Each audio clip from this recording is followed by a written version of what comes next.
Il existe un concept connu sous le nom de Wu Wei, qui signifie essentiellement non-action ou l'absence d'effort. Cette notion englobe une variété d'interprétations, allant de l'acte de création au processus de faire. Cependant, la description la plus précise que j'ai trouvée le décrit comme non-coercition. Ainsi, le Wu Wei incarne la philosophie de l'action sans effort dans toutes les entreprises. En observant la performance de n'importe quel artiste, qu'il soit danseur, acteur ou musicien, on peut instantanément discerner quand son expression est forcée. De telles performances semblent inauthentiques, excessivement fabriquées et manquent de fluidité naturelle. Beaucoup de personnes qui étudient les enseignements taoïstes interprètent à tort le Wu Wei comme une défense de l'inactivité, suggérant une attitude passive, de laisser faire. C'est un malentendu. En fait, il y a des moments pour l'action, particulièrement évidents dans la pratique du judo, où la force musculaire est appliquée seulement à l'instant précis de la vulnérabilité de votre adversaire, vous permettant de contrer efficacement son mouvement. Shakespeare a astucieusement reconnu l'existence de moments cruciaux dans la vie qui, lorsqu'ils sont saisis, nous propulsent vers le succès. Ainsi, le Wu Wei est informé par une compréhension du flux naturel des événements, encourageant l'alignement avec ce courant plutôt que l'opposition à celui-ci. Le Wu Wei ressemble à l'habileté de naviguer à la voile plutôt qu'à la rame. Lao Tzu, dans le Tao Te Ching, articule que la véritable vertu opère sans l'intention d'être vertueux, incarnant ainsi la vertu dans sa forme la plus pure.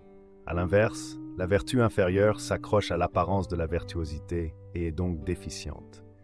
Il s'ensuit que le véritable Wu Wei est non intentionnel et, par conséquent, fidèle à son principe, tandis que les formes inférieures de Wu Wei, qui s'efforcent d'incarner ce principe, ne parviennent pas à capturer son essence.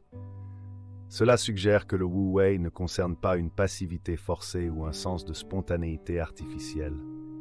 Certains croient avoir embrassé le Tao, s'identifiant au Brahman de la philosophie Vedanta, l'essence éternelle, au-delà de la définition ou de la catégorisation. En assumant cette identité, ils tentent de défier les normes sociales comme une forme de libération. Cependant, cette rébellion contre les règles sociales, même dans son inversion, adhère encore à ces mêmes contraintes et ne représente pas la véritable spontanéité.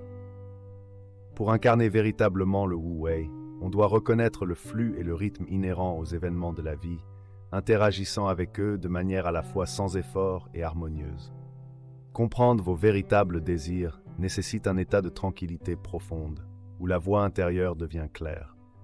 Actuellement, nous habitons ce qui pourrait être considéré comme un paradis, car notre planète est semblable à un vaisseau spatial naviguant à travers l'immense étendue de l'espace, le cosmos, qui en chinois se nomme Kung et en japonais Gu, symbolisant le vide.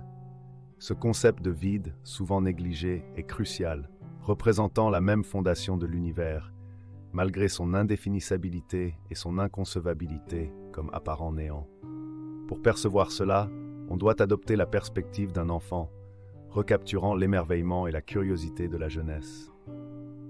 Réfléchissez aux questions impressionnantes qui ont autrefois captivé votre imagination.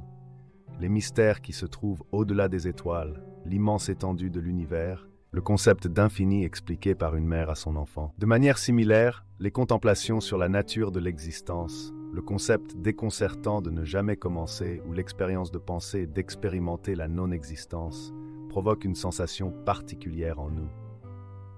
Ces réflexions, semblables à l'exploration inquisitive d'un enfant de son monde à travers le jeu et l'expérimentation, nous rappellent l'étrangeté inhérente de l'existence, une vérité universellement connue, mais rarement reconnue.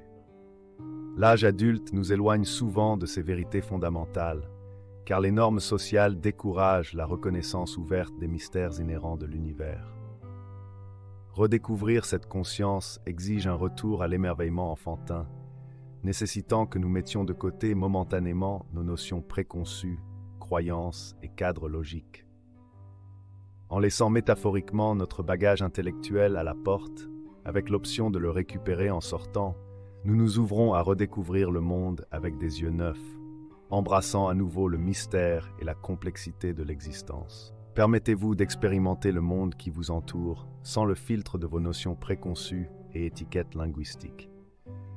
Imaginez expérimenter des sensations et perceptions telles qu'elles sont, sans les catégoriser ou les juger sur la base de vos connaissances antérieures ou définitions sociales.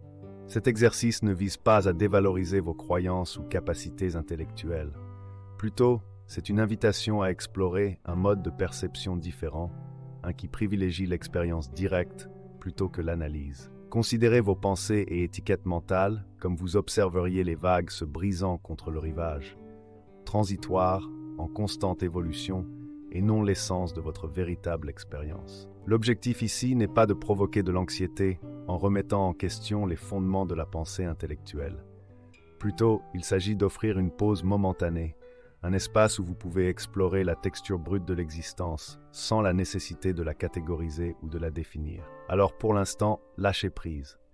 Simplifiez votre expérience à l'acte d'écouter et de sentir, sans anticipation ni jugement. Que remarquez-vous lorsque vous écoutez vraiment, lorsque vous ressentez sans le besoin d'interpréter?